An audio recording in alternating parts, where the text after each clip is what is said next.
Good morning, all. I'd invite, as we're getting ready to sit, if you wouldn't mind, you could sort of come to sort of a middle. Derek, I know that upsets you for you, like me. I like that back corner. Um, it helps the speaker because otherwise you feel like you're watching a tennis match. It's this. I'm so grateful that we have a chance finally to meet Vanderbilt's new dean. She was so busy when she came last year, we couldn't coordinate a time for her to be here. And I have asked Jim Hudnut Boimler, who is a former dean, to introduce her. So, Jim, thank you.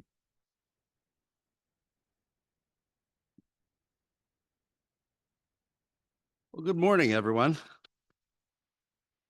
It is my pleasure to introduce to you, I hope just for the first time, my colleague, a fellow historian and our dean at Vanderbilt Divinity School, the Reverend Dr. Yolanda Pierce. Dr. Pierce joined VDS in July of 2023 and got busy. She visits a lot of churches. If there are churches you haven't visited that you want to know something about, I'm sure you could ask the questions. And that's a very good sign. Dr. Pierce's spirit breathes church, and that's the principal business we're in at the Divinity School. Her scholarly research specialties include African American religious history, womanist theology, race and religion, and she holds degrees from Princeton University, BA Religion Department, and a PhD and probably an MA along the way from Cornell University. The places in her time to discover and research what she does. She also served, and you might be interested in this, as the founding director of the Center for African American Religious Life at the Smithsonian National Museum of African American History and Culture. She is the author of several books and is probably best read out of the Christian Century, where her book reviews and essays seem to be the thing that all of us have read. And she wonders, I write these books that take for years. Why do people love these short pieces? She is ordained in the the National Baptist Church. Can't not read my own writing. It's nothing on the printing. But she grew up Pentecostal, the other people who believe in predestination. So she is among friends. Today, Dr. Pierce will be speaking to us about testimony. And as is our custom, and you probably remember this from Princeton Seminary, we begin with prayer. Let us pray. Gracious and loving God, inspirer of our minds and hearts, let us turn to you as we learn from a colleague and a sister in faith. May our hearts be open, our minds be expanded, and our hands and hearts be urged forward in our walk with you. In Christ's name, amen.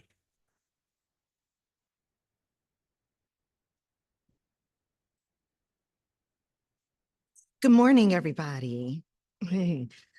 I am so happy to be here. So I got to walk through the courtyard. It is beautiful over here. I'm just really, really excited just by the beauty of the sanctuary and the buildings. And I'm so happy to be with you all. I did spend a decade at Princeton Theological Seminary. I'm an honorary Presbyterian. You all didn't know that, but I am.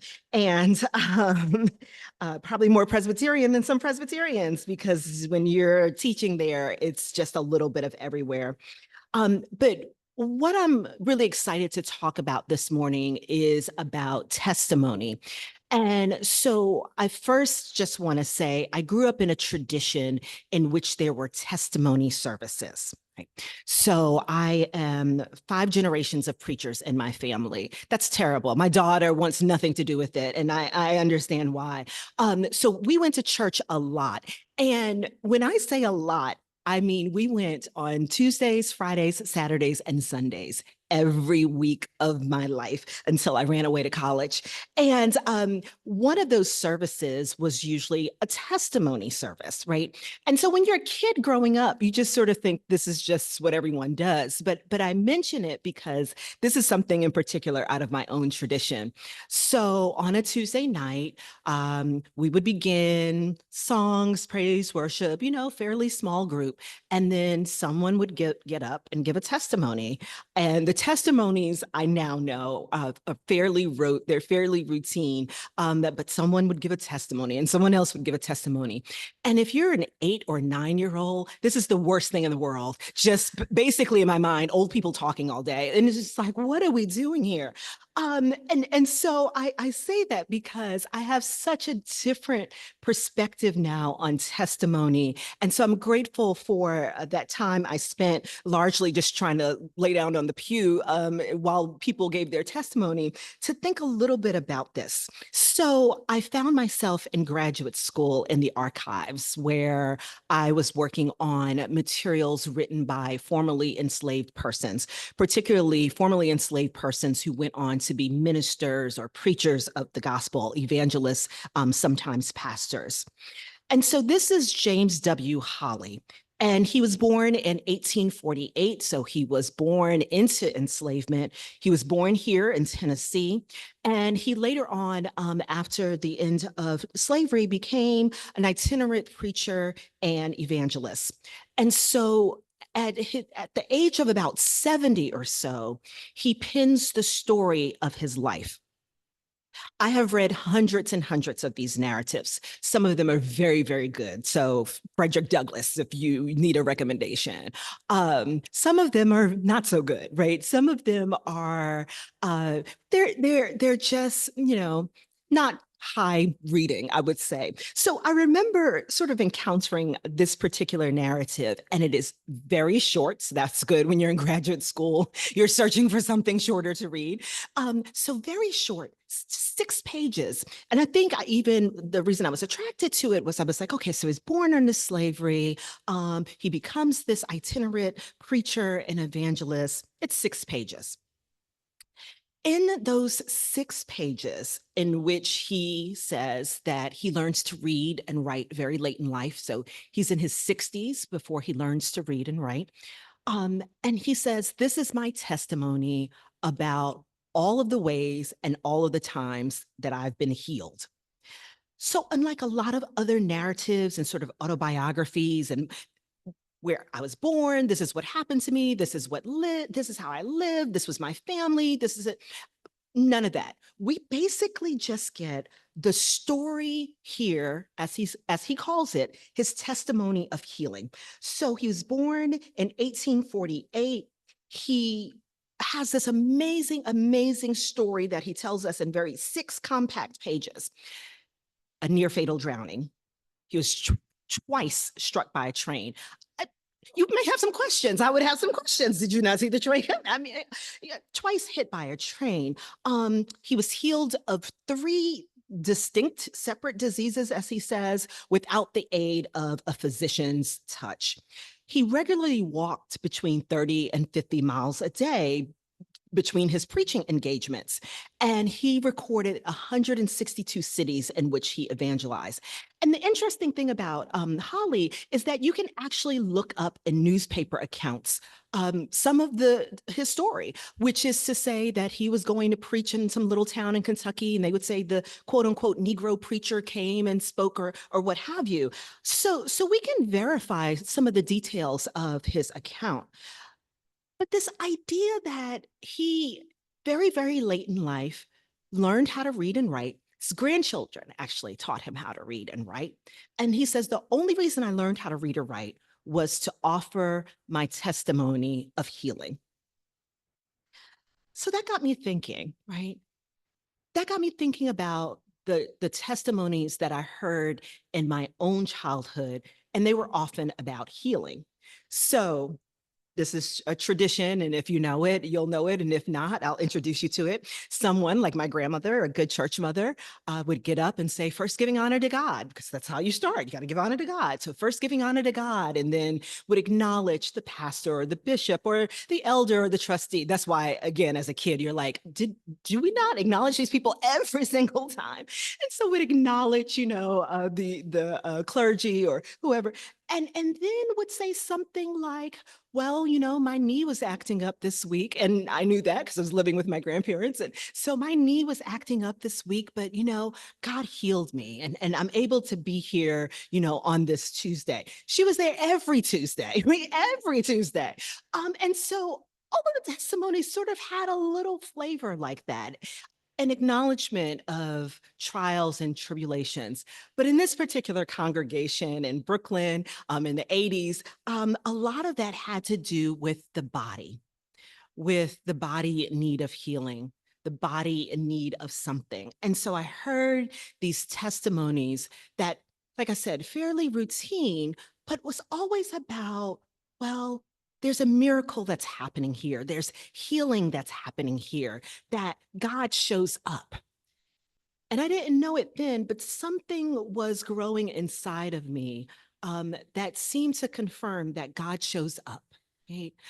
And so this is a quote about testifying and its purpose from the poet Rita Dove that I thought was so beautiful and has shifted my imagination, which is testifying is the brave and humbling act of standing up among one's family, friends, and neighbors to bear witness, to bear one's soul, and to bear witness by acknowledging those who have sustained and nurtured the testifier along the way.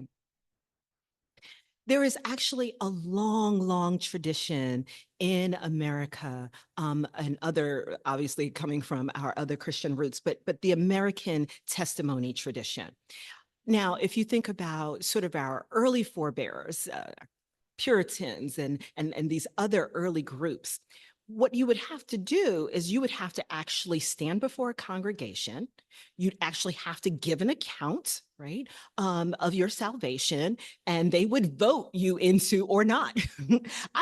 Every once in a while, when I come across those accounts where they actually decline bringing that person into Christian membership, I think, wow, that's the story I want to hear more about. But that was the tradition in the 17th and 18th and 19th century, which is that you had to actually get up and you had to stand up and you had to say something about who God is. And you have to say something about what God meant to you. And that account allowed the congregation to vote you into membership or to deny you a membership.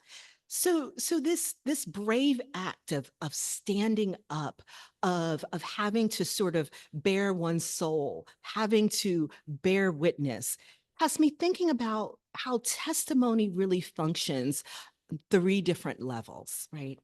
And this is why I think it's of such value. So first of all, there's a physicality to the testimony tradition. So whether we're talking about the testimony tradition with the 17th, 18th century New Englanders, or the testimony tradition of this little tiny storefront church in Brooklyn in 1987, or the testimony tradition of a former enslaved person who was actually writing by hand the story of his life, that there was a physicality to making that testimony, that the body did something, either to stand in front of a group. And if public speaking is not what you enjoy doing, that is a scary thing. If you come from a tradition in which you have to walk down the aisle to the front of the church, to the mourner's bench, it's like, they're looking at me. Yes, they're looking at you, right? The body actually has to do something.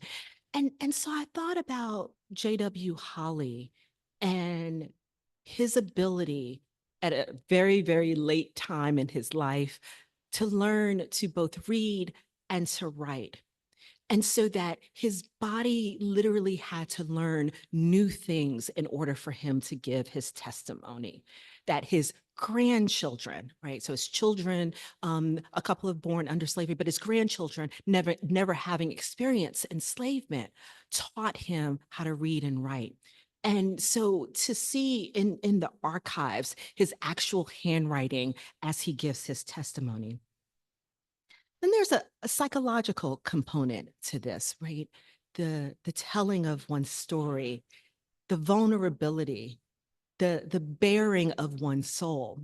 So I joke about my grandparents and the church mothers and the elders in my church, but that's a very vulnerable moment to stand up and to say, I believe, but here are the things that are happening, right? Here's how I'm experiencing this week, the trials, the tribulations, and the joys and the triumphs. And so that vulnerability about the testimony is allowing yourself to trust the audience, to trust the hearers and the listeners. And then, of course, there's this spiritual component, right? This confession, this I believe, right? And so all of these show up in the testimony tradition. But it kept showing up for J.W. Holly as he was talking about healing.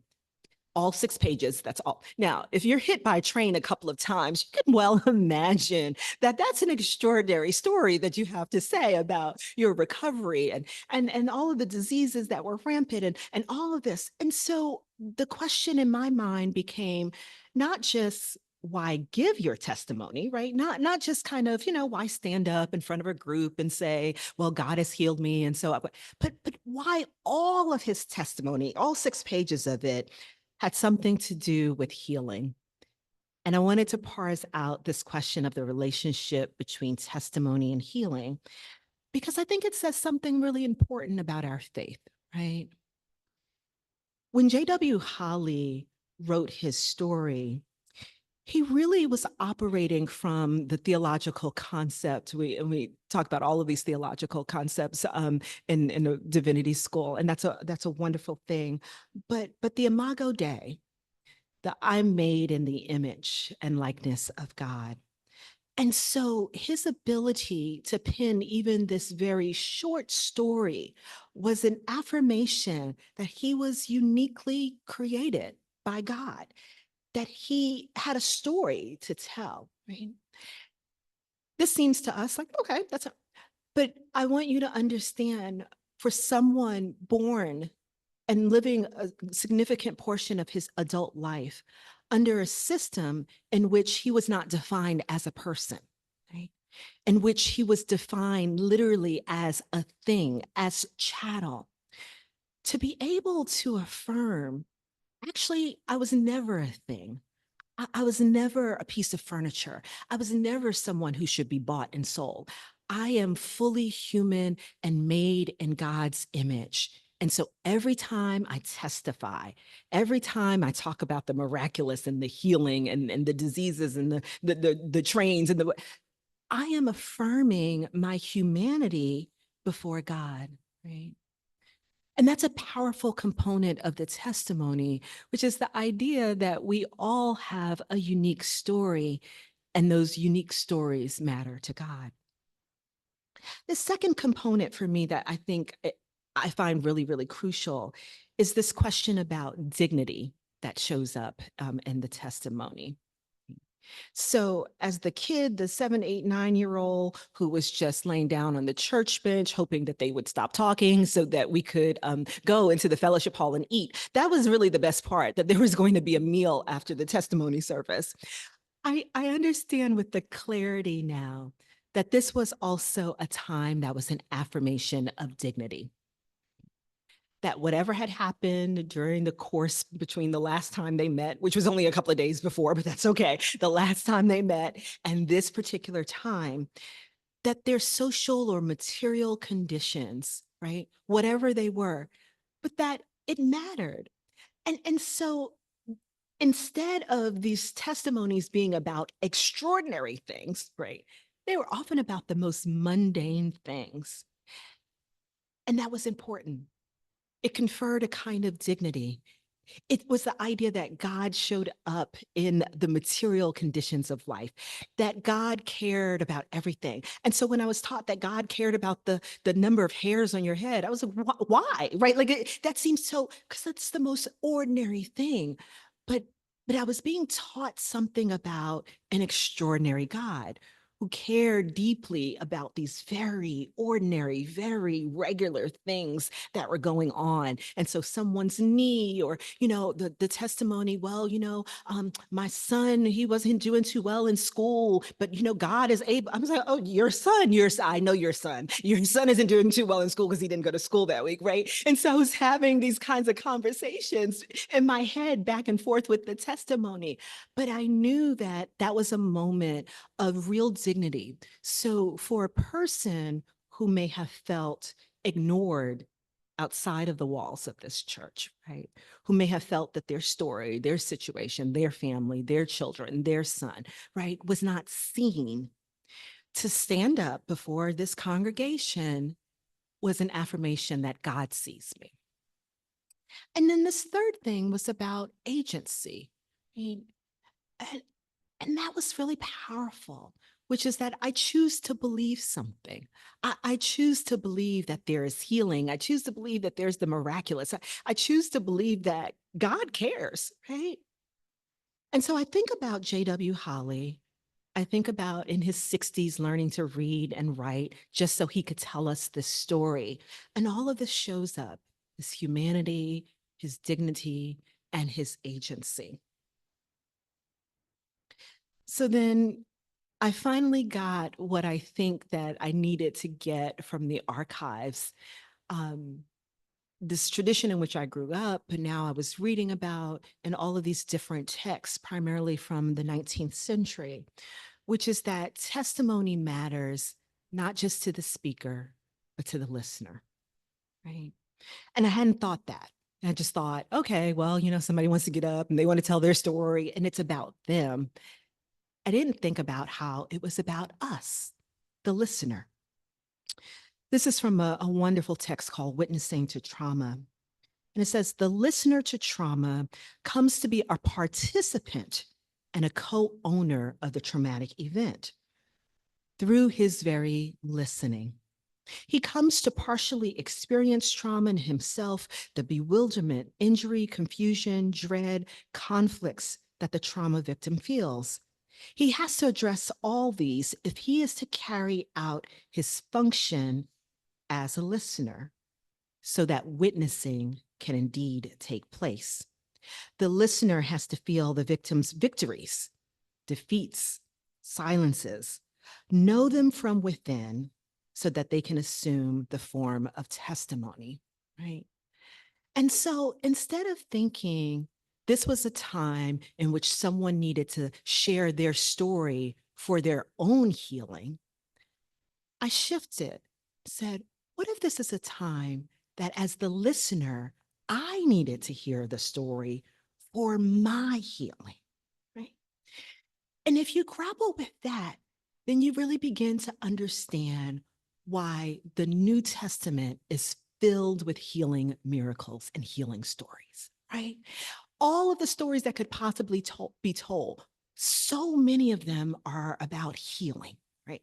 I tell people Jesus did just a few things, not a lot of things, just a few things. So enjoyed, healing people, enjoyed telling stories, right? The parables, lots of parables, and parables are like, we don't even understand. Can you just give us a straight answer, right? But the healing stories come up again and again and again. We read those stories sometimes and we think, wow, the story is about the person who was healed. But we have to reframe that. The story is about the witness, the listeners, the hearers, right? So that literally 2,000 years later, as we read these stories, this person who was healed is actually not the subject. We're the subject. How do we listen? How do we participate? How do we hear? So Here's my argument today. Here with a good group of Presbyterians, you're probably not going to adapt a testimony service tradition. That's okay. Your kids are grateful for that. But I want to ask you about sharing your own story, right? And to tell you why I think it's absolutely necessary. Because if it doesn't heal you, it may heal the person who is listening to you. The first is this, that when we share our stories, we affirm that everyday life is sacred and that the divine shows up in the ordinary. These are ordinary stories, the healing stories when Jesus heals the woman with the issue of blood, when Jesus says to someone, take up your bed and walk, when the man at the pool of Bethesda is healed. These are actually ordinary stories. And we know they're ordinary stories because there was a lot of sickness, there was a lot of pain, there was a lot of bodily injury, right? In a time in which the life expectancy was fairly short. So these are ordinary stories. Everyone would have known someone who had a bodily affliction. But the idea is that the divine, Jesus himself, shows up in those ordinary moments. The second reason I think you should tell your story is because this affirmation of encounter with the divine reminds us that God is still moving in the world, right? This is important to think about, that God is still moving, that God still cares, that in your ordinary, and sometimes not so ordinary ways of being in the world, that God still cares. And then I think this is about how sharing your story is this contemporary action with an ancient precedent. The biblical texts are a collection of stories, and they are powerful stories. I always think to myself, how many times can I hear whatever particular passage preached, right? If it's Advent, you know what stories you're going to hear. You're not surprised by that. If it's Easter, you know what stories are coming. If you're following the common lectioner, you know what stories are. And yet I think many of us can testify to the fact that sometimes we get a new revelation. Sometimes it's Advent and we hear that birth story and we hear something new that we haven't heard before, but we know the story, right? But we still hear something new. There's a nuance there. Right?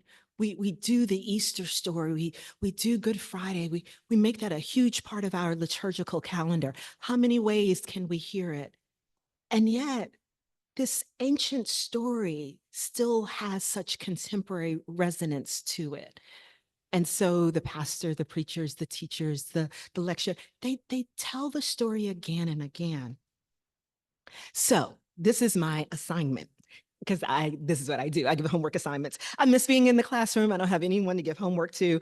I have a staff, but I don't think they take the homework home.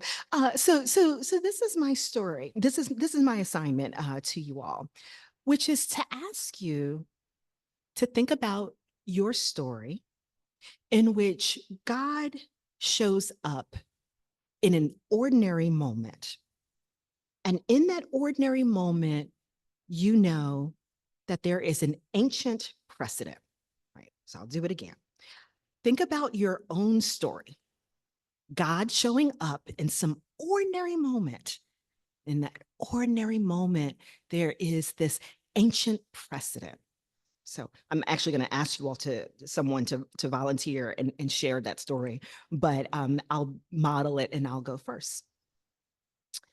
I wrote about my daughter when she was young, around 5 or 6 years old. And there's something about having a kid that age that involves a lot of laundry. I don't know what it is. I don't know if it finds them. I can't explain it, but there was so much laundry. And I remember hearing something in the washing machine, rocks. She collected rocks. I don't know why. I still don't know why. I've asked her. Rocks everywhere. Rocks in her pockets. Rocks in the pockets of her dresses for Sunday. Rocks in her school clothes. There's just rocks, and so there were rocks in the washing machine. And one rock got stuck, and then I had to have the washing machine service. And I remember the moment in my laundry room, like, okay, this kid has to get it together, right? Like, I'm tired of rocks, I'm tired of laundry. This whole parenting gig is not what they told me it would be. And I remembered my exhaustion and my impatience, right? With my daughter at that moment, with just feeling like life was this grind. Right? Finish the laundry, taking clothes out, and you smell them sometimes because they smell so fresh for like 5 minutes before they wear them again and they're filthy again. Like, they smell so fresh and so good. And I remember smelling these little tiny kid clothes.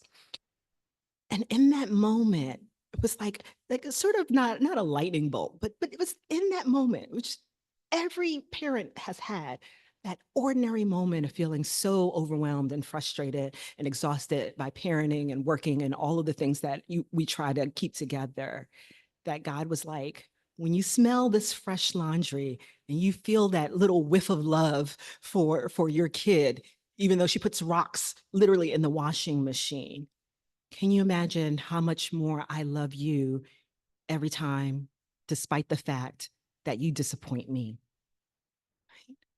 I was like, oh, I'm the kid putting rocks in the washing machine. And somewhere God is like, I'm gonna love her anyway, right? I'm the one, right, making the mistake. So I'm gonna love her anyway, right? Very, very ordinary, regular, right? But this is what testimony does. Testimony says God is just showing up in these ordinary moments. God is offering us some stories, and we have stories to offer. And that people are being healed. People are being set free because of your willingness and your vulnerability to share this story. So James W. Holly, he lives until his 80s, which was really an extraordinary long life for that particular time. He dies in 1924. And all we really have left is this slim 6-page volume of his life. But it matters, not so much for him, but because I was able to discover it in the archive and really think about a God who keeps showing up. So I want to stop there, and I want to offer just a few moments if anyone wants to share one of their testimonies.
At the same time. Yeah.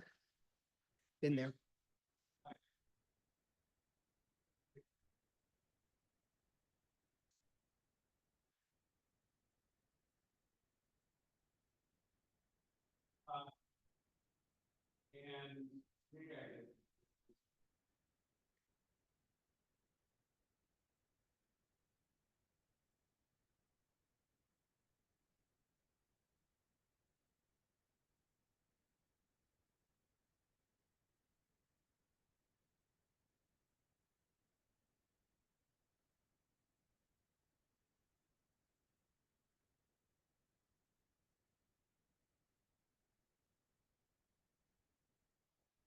Thank you. Thank you so much. Yes.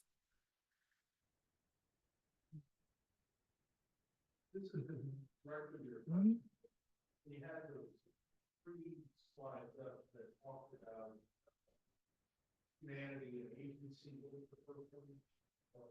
It's okay.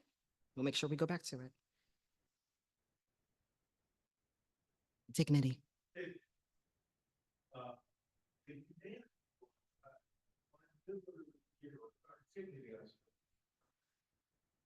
I served for my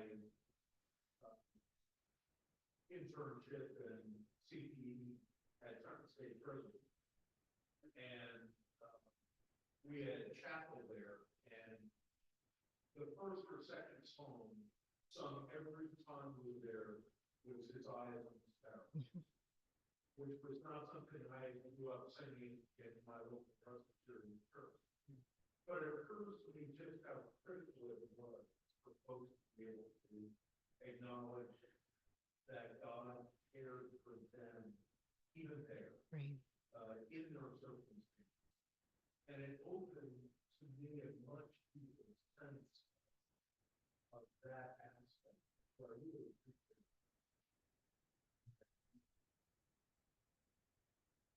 deeply.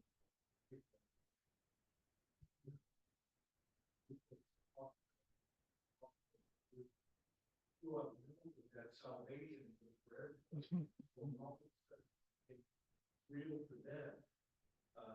You know, at 60-year-old, realizing only when Jesus died, Right. Right. cares about Even me. me, Right. becomes really Mm. And then toward the end, you talk about we still need to hear it. You know, you don't want to say anymore. You know, I love to tell the story. Mhm. Love the hymns. Yeah. We need to hear it. It's the reinforcement. I love that you said you would sing that song again and again. So when I was thinking about humanity and dignity, no one would have begrudged a J.W. Holly or anyone else if he wrote a 6-page diatribe against the horrors of chattel enslavement, right? That he could have devoted his writing to anything, but certainly to that, to how horrific it was, how inhumane it was. But he doesn't even mention it. He focuses his remarks, his testimony on this idea of being healed again and again and again, which is, I really take, even in the darkest of circumstances, I was able to see God show up again and again and again. And that's an extraordinary witness to me, right? And so I love the idea of you do it again, you sing it again. That was the tradition for hymns for the longest time. We would sing the same ones, really, and we would sing all of the verses. And it's really powerful to know all of the verses of Great is Thy Faithfulness, right? Because the writer was trying to tell a story through the multiple verses. But it does something for the listener and not just for the speaker. Thank you. Yes, sir.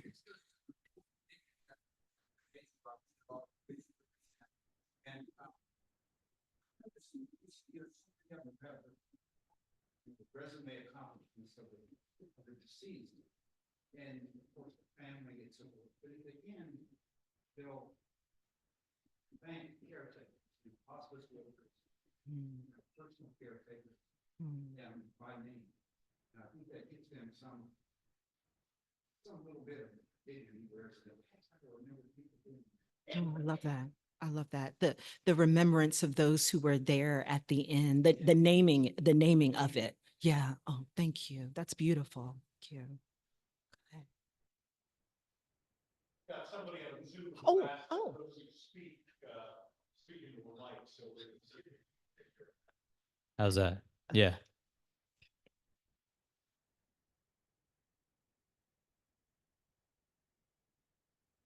I know I'm waiting on this side of the room. It's okay. I feel there's a.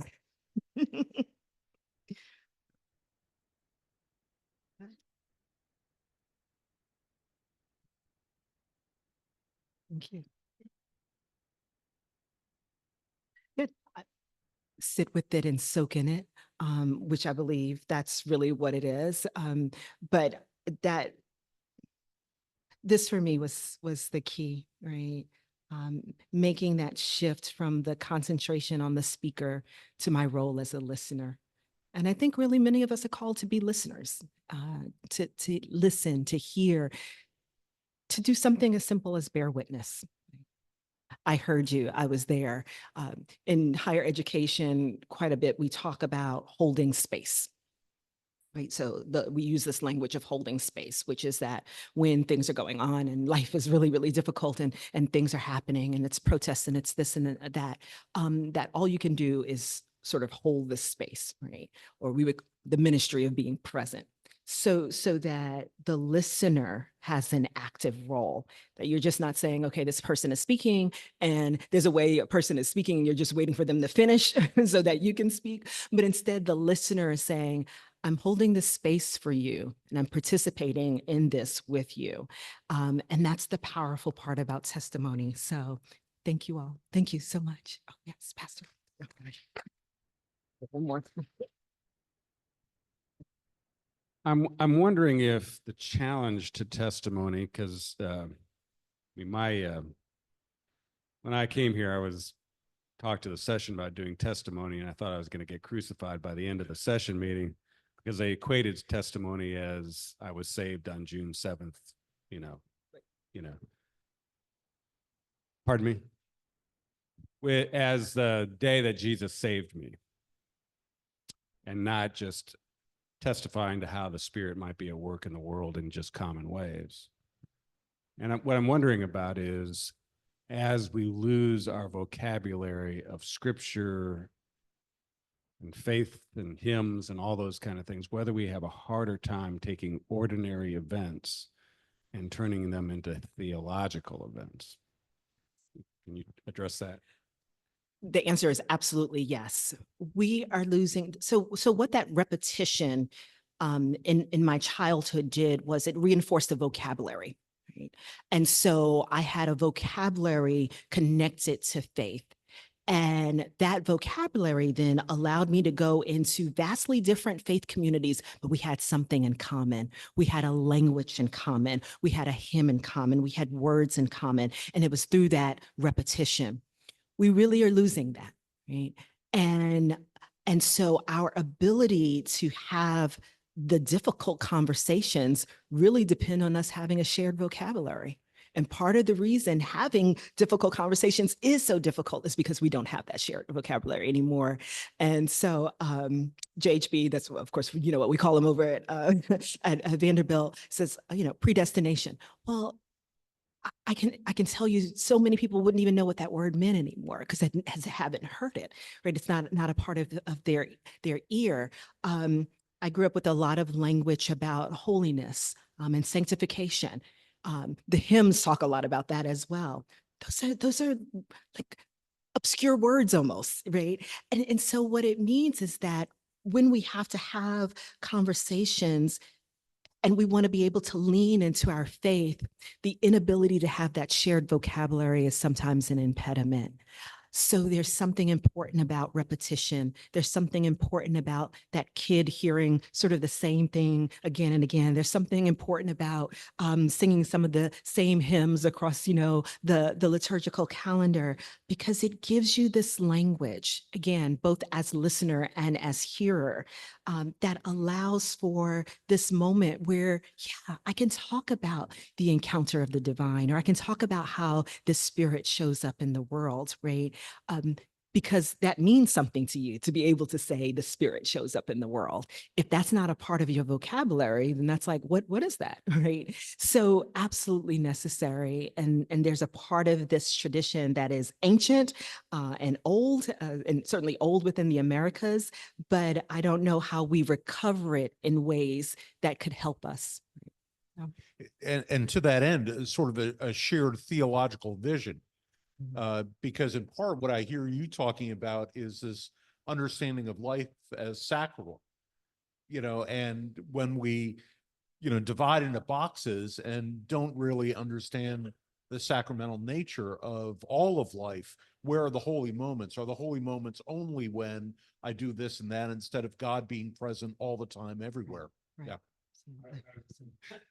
Reminded of with my son in Durham, he was probably 6 years old, and there was a big windstorm, and the limbs were all over the ground. And it was Saturday morning, and I was trying to get him to help me pick up sticks, and he said, "Well, I'm going to go run and play with my friend Grant." And I said, "Well, think about Jesus, Michael. What would Jesus do?" And he turned to me and said, "Well, he'd get his disciples to do it for him." So there's too much script. No, that's great. That's awesome. Preacher's kids, exactly. Great, Yeah. kid. Thank you so much. Thank you so much for Appreciate being that. with Yeah, us. It is enjoy such a being delight here to today. meet you. God's blessings, yes. Just a little reminder what's coming up the next couple of weeks. Next week, we'll have wonderful young scholar at Columbia Seminary Zoom in a class with us, Brennan Breed, who is going to talk about Sabbath, gift or curse. And then the final 2 weeks, AJ Levine will be teaching with us. So invite you all to come and be part of that. Go in peace. Good to see you all. Thank you.